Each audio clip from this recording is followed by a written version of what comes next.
Good morning, you guys. Michelle Ramon. I just woke up, so I slept with my earrings and my necklace on. That's crazy, huh? We gotta go grocery shopping today, so I'll probably get ready in a minute. But I got to get some new clothes and some little shoes that I need for when I come home. But the topic today is gonna be the topic is like, why do guys treat you like you're a fake person when you're a real one? Like if you've already expressed that you care about them, but they're so used to these fake people that, like there was a time when you were being real with them, and then all of a sudden, since they weren't showing you any attention because they're probably showing a fake person attention when they had the real.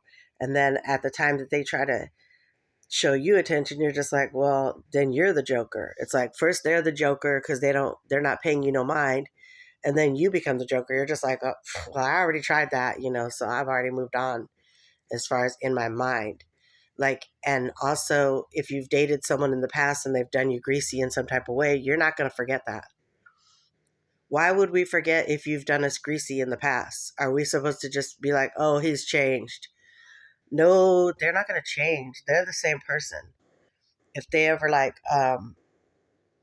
if they ever disrespected you, or if they ever did something greasy to you, then you're going to remember that. You might forgive and forget. Like, yeah, you could forgive and forget and, go out with them again or whatever and see how they treat you. But at the same time, you feel like you're on shaky ground with them. So it's never going to be the same. So like that's the thing, like a lot of people are giving mixed signals because they don't want to get hurt or they don't want to get rejected, so they won't even try to date you because they're afraid to get shot down or rejected. But if you're trying to hit on them or something and they're not biting, you're not going to still be there in the mind. Like you're going to be like, "Well, I already tried and you feel like you got rejected." Like, and it's not even about being rejected. It's like, well, this person is obviously unavailable, or because it's like a job situation in the instance, like if you like someone and they're at your job or something, and they have a rule where you're not supposed to date people on your job, and people do it anyway. They don't care. If you really want to date someone, you could do it anyway without, if it doesn't matter how you met them. If you like them enough, you're gonna date them anyway. But the problem is that, maybe there's so many people after this one guy that they don't feel you're important at the time that you were trying to show them that they were important. They were just like, oh, well, she might be fake or she might have a boyfriend, and then they don't want to get in trouble. Like if you have a jealous ex or something, they don't want to get all that drama involved. But at the same time, they could communicate that with you. Like, I like you, but this is my job. Or if they can't communicate that with you, how are you supposed to know?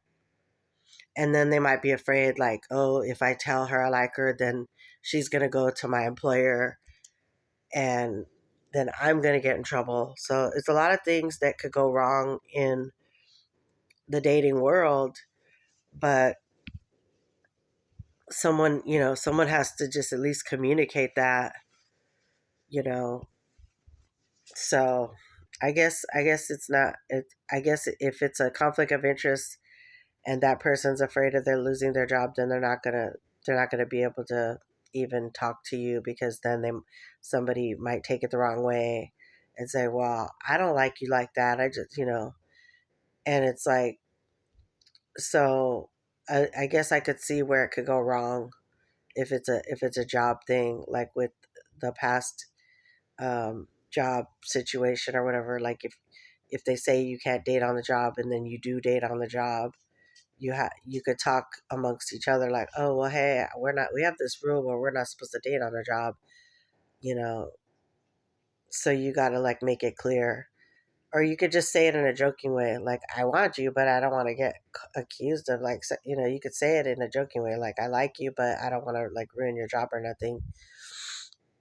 And then they could say, oh, yeah, vice versa, or whatever. Or just be like, well, just hit me up on the low or whatever. Like, there's ways of going about it. But if this person maybe have other attention, maybe they have like other people, that they could go out with. Like, sometimes I have like a group of people I could go out with. Sometimes I don't have anybody I could go out with. And I'm versatile. I don't care. I don't care if I go out with somebody. I don't care if there's anybody that wants to go out with me. I really don't care at that point. I mean, I have God in my life, and I know He's going to surround me with friends that I could go out with, whether they're right or wrong for me. At least it's, something to do, like, oh, well, let's go bowling, or let's do this, let's do that, and I have friends from work that I could do that with. And so you're not alone. It's not like you're dating that person. But if you end up having such a good time, you're like, hey, we should date, because we're having such a good time. We went bowling, then that's how things can get started, So you just got to be able to take a chance sometimes. And some people aren't willing to take a chance because they've gotten hurt before, or something went wrong, along the way, so it is what it is. So, but it's like, I feel like the company that tried to ban me from the gym for sending a drunk text, I feel like that was out of line, because they could have just said, okay, Michelle, well, what's going on here? Like, why did you send this? But whoever exposed the picture, that was like a little above and beyond too. Like, they could have went to me first, like, well, I'm going to expose this picture if you don't stop, because I don't like you like that. Like, this is my job. But if they're mad at you because they were trying to hit on you and things didn't go their way, then that's a little extreme to do that. Like, to tell you that, like, that's going above and beyond. Like, you could have went to me and told me about that picture. Like, you could have said, it's unprofessional. It's like, but it's not unprofessional, because first of all, how is it unprofessional when you knew I liked you? And I don't work for that company. We could have kept that between us, and you could have just told me, don't do that again, Michelle, or I'm going to expose it to the gym. Like, you could have been a professional about it. You didn't have to, unless it's like if it's like some company phone where everybody's looking at it, like, oh, turn in your company phone so we can see what's on there. Like, if it's something like that, then that's different. Then of course they're going to be like, well, but they still could have came to me. The gym could have came to me and said, why did you send this? It could have been a mistake. I could have been trying to send it to my boyfriend and it went to him. So instead of listening to the customer, which they didn't, that I was drunk or high, and I apologized for it. I was high, and somebody told me to send it. It was a simple mistake, so they're like, only Michelle would do something like that. But now it's popular. It's like, if you send a drunk text, you're doing it's like up in the air, doing something crazy. Like, look what happened to me when I got drunk. Well, my titties were out when I got drunk. So that's what happened to me. But it had to have been more to it. So you need to explain yourself. Why would you go to the management, or why wouldn't you come to me and be like, Michelle, were you drunk or something? And I'm not even dating this person for him to do all that. That's like above and beyond. Like, what the heck? So it's all good. It's all good. Don't send any text messages unless you know for sure that they're not going to put you on blast or whatever. Or they're not going to assume that you like them when you're just sending them a picture, like, of your progress. Like, if you're training with someone and you're sending them a picture of your progress, like, oh, I feel good about myself, but I felt good about myself before I met you. Like, you're not doing me any favors. Like, I know how to work out myself. I can train myself, probably even better, but I was losing a little bit of weight, but I was just like, I had got a makeover, And I get attention from other people. It's not like I needed your attention. But if I send you a picture, it's because I like you, I care about you as a friend, and and you just want a response like, oh, I'm glad that you're, like he could have been more, like communicative. Like, oh, I'm glad that you're feeling better about yourself, or I'm glad that you got a makeover. That's cool. Like, I guess there's just people that you think they're cool because maybe they're faking that they're cool people, and then they all of a sudden they're just like this night and day type of person, or they have like some jealous girlfriend that they're trying to get at, and then they're trying to make all of a sudden make you feel like, you know, or maybe they have like, because there are some jealous people out there.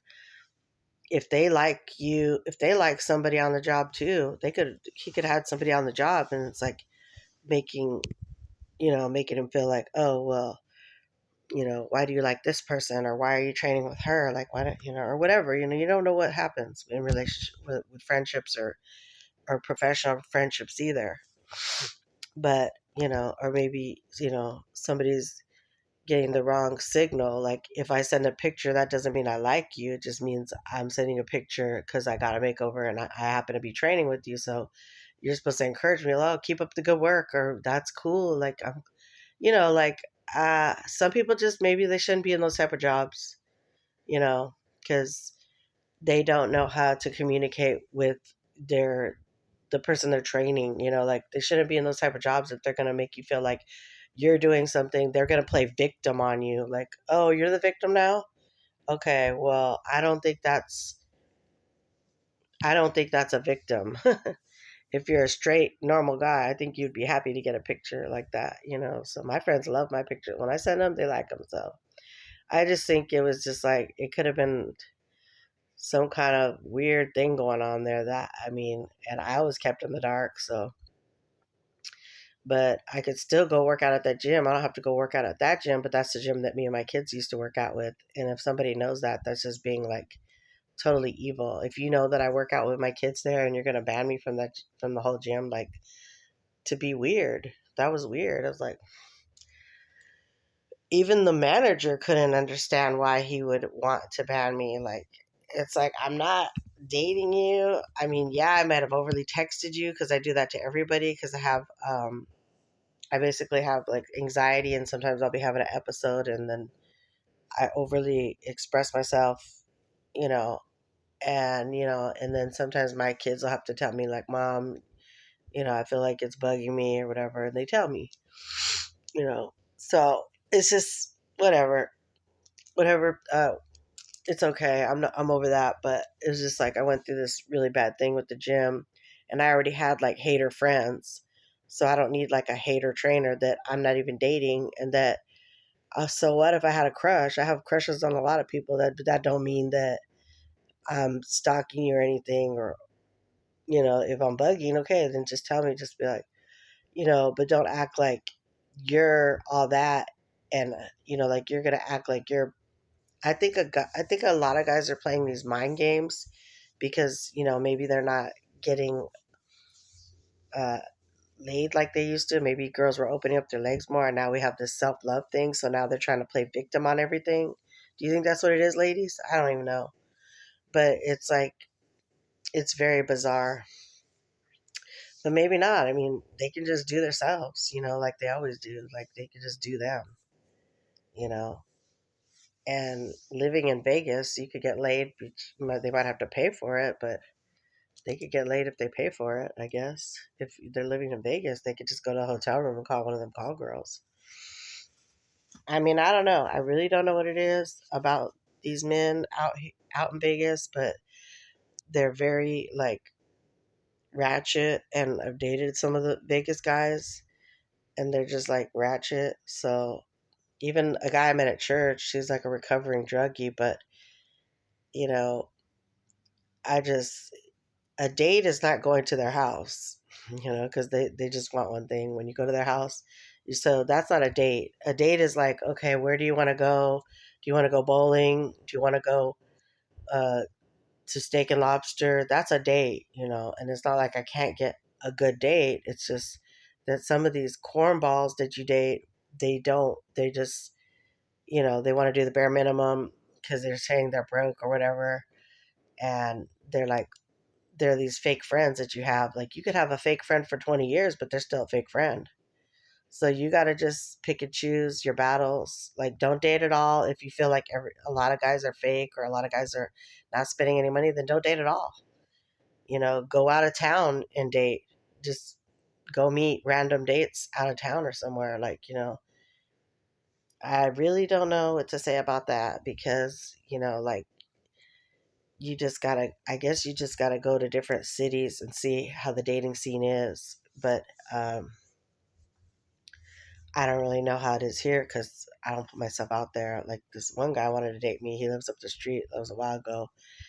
And he kept sending me like pictures, but he said he was married but separated and he was raising his kids by himself. But he said he still sleeps with her once in a while or whatever. But that, to me, that's not a good date either, because if he's still married, that's not a good date. But, yeah, I could have effed him because he kept showing me pictures of his big, what. And it's like, if I was one of those types, like a thirsty, like, oh my God, I'm going to go date him. He has a big, G. I could have met him. I could have been like, go in a room. There's a hotel room right here. There's a motel room right behind here. If I really wanted to. But I don't consider myself thirsty or just after the D. Like, not really after that. You want to be respected and taken out and stuff. And I was like, well, I talked to him a couple times. I was like, well, I was across the street. You could have said, you wanted to take me to that restaurant.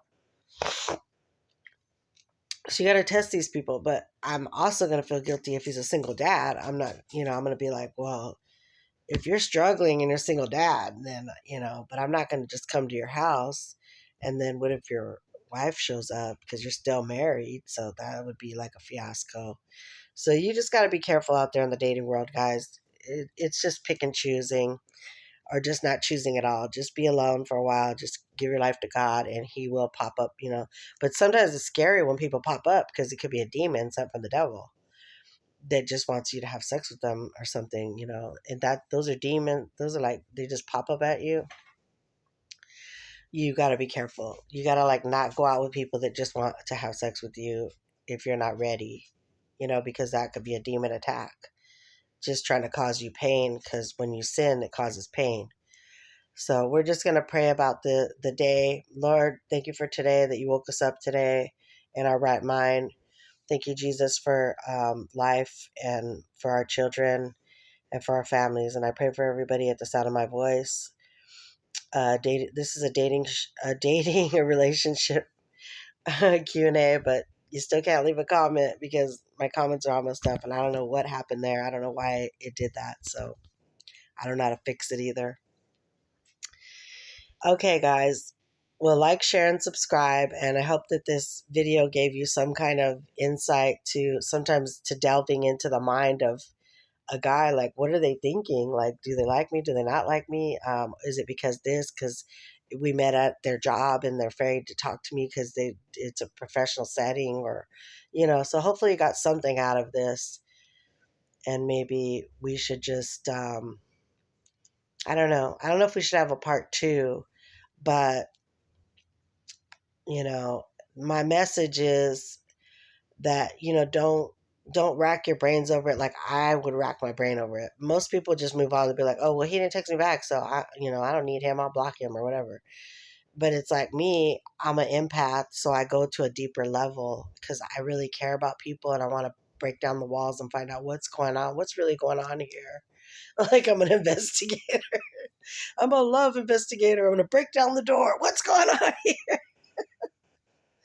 I'm trying to, being a criminal justice mind, I'm just like, trying to put all the puzzle pieces together. Like, maybe somebody broke his heart before, or maybe, somebody accused him of something he didn't do at his job, and now he's afraid to talk. Now he's just afraid to like open up, or maybe he feels like, if it's that ghetto of a job, then you can date people at your job without them knowing it. If they're going to sit there and make a big deal about a drunk text, then they're a ghetto job. Then they don't care about the clients because they got so many clients that don't care about the clients that do go there.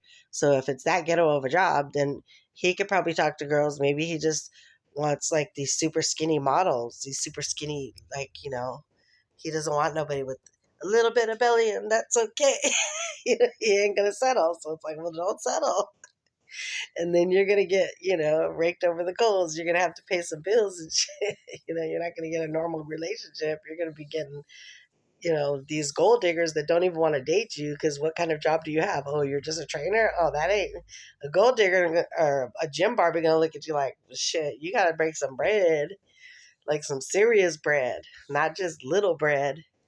We're talking big bread. At least that's how my daughter is. She won't go out with nobody broke. She's like, what the fuck? That works at McDonald's or a regular job.